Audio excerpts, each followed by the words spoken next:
Good morning, I'm Craig Negrelli. It's Wednesday, May 21st, 2025, and these are your Unbiased Updates.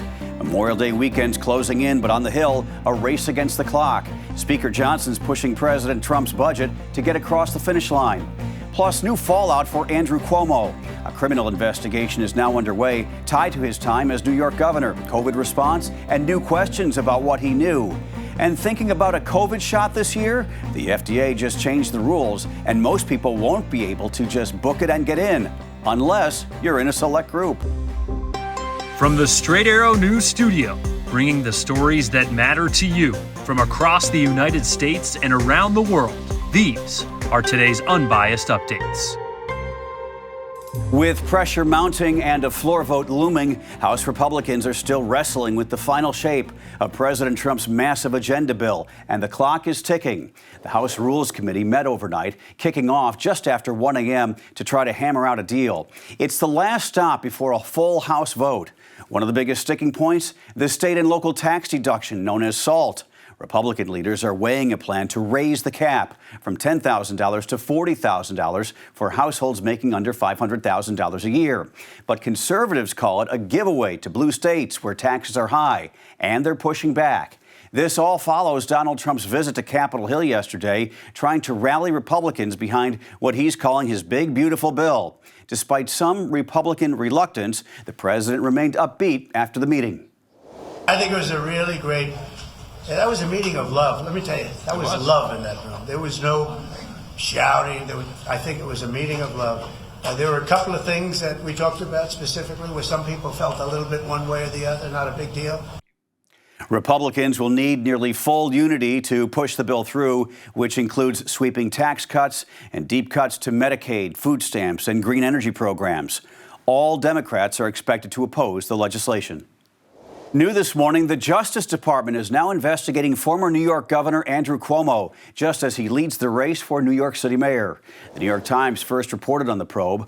According to the report, federal prosecutors are digging into whether Cuomo lied to Congress about how his team handled nursing home deaths during COVID. At issue, a 2020 state report that undercounted deaths by nearly a half. Cuomo says the accusations are, quote, lawfare and election interference. Pure politics from the Trump administration just weeks after they dropped a corruption case against chief rival Mayor Eric Adams.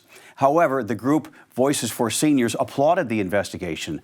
They say as governor, Cuomo sent thousands of COVID-positive patients back into nursing homes where elderly residents then died of the virus. They say the probe is long overdue and their loved ones died needlessly. The Justice Department is not commenting on the investigation. In Rome, Pope Leo XIV delivered his first weekly general audience in St. Peter's Square this morning.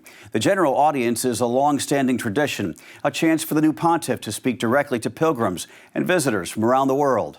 The address follows a high-profile meeting earlier this week between Pope Leo, Vice President J.D. Vance, and Secretary of State Marco Rubio, held at the Vatican, with the Trump administration pushing for a ceasefire between Russia and Ukraine. The Vatican has offered to host peace talks and to support humanitarian relief efforts. Since his election earlier this month, Pope Leo has called for every effort to end the war in Ukraine. President Trump is rolling out what he calls a game changer in national defense, a $175 billion missile shield called the Golden Dome. The plan, hundreds of satellites and launch platforms designed to spot and shoot down enemy missiles, even from space. Unveiling the plans from the Oval Office yesterday, the president says the U.S. will be protected like never before, saying he's confident it can be up and running in a few years. This design for the Golden Dome will integrate with our existing defense capabilities and should be fully operational before the end of my term. So we'll have it done in about 3 years. Once fully constructed, the Golden Dome will be capable of intercepting missiles even if they are launched from other sides of the world and even if they are launched from space. But critics are already raising red flags. The Congressional Budget Office says the long-term price tag could hit more than $500 billion. And some defense analysts say the technology is not there yet. The FDA is tightening its approach to COVID-19 vaccines, saying drug makers will now need to conduct new clinical trials before the shots can be approved for most Americans. Under the new plan, updated vaccines will still be available this fall, but only for seniors and people at high risk. The change comes amid growing public skepticism about vaccine safety and a shifting political landscape, with President Trump and Health and Human Services Secretary Robert F. Kennedy Jr. both opposing future mandates. Officials say the new rules are designed to restore trust and ensure transparency while still protecting the most vulnerable. The next round of vaccines is expected to target the latest variants and could be ready by September. Finally this morning, hearts are heavy at the place where everybody knows your name.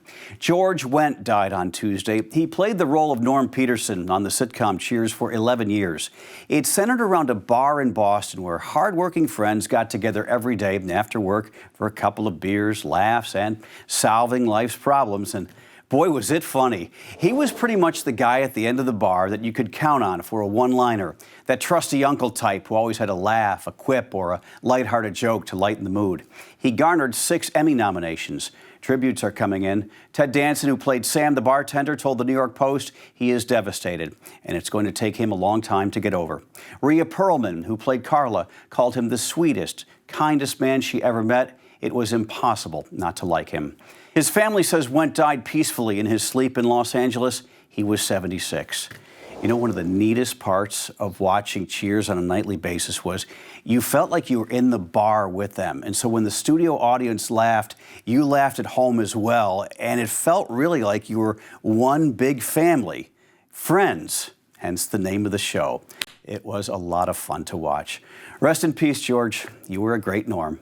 Those are your unbiased updates for this Wednesday, May 21st. We'll see you back here tomorrow. For all of us here at Straight Arrow News, I'm Craig DeGrelli. Have a great day.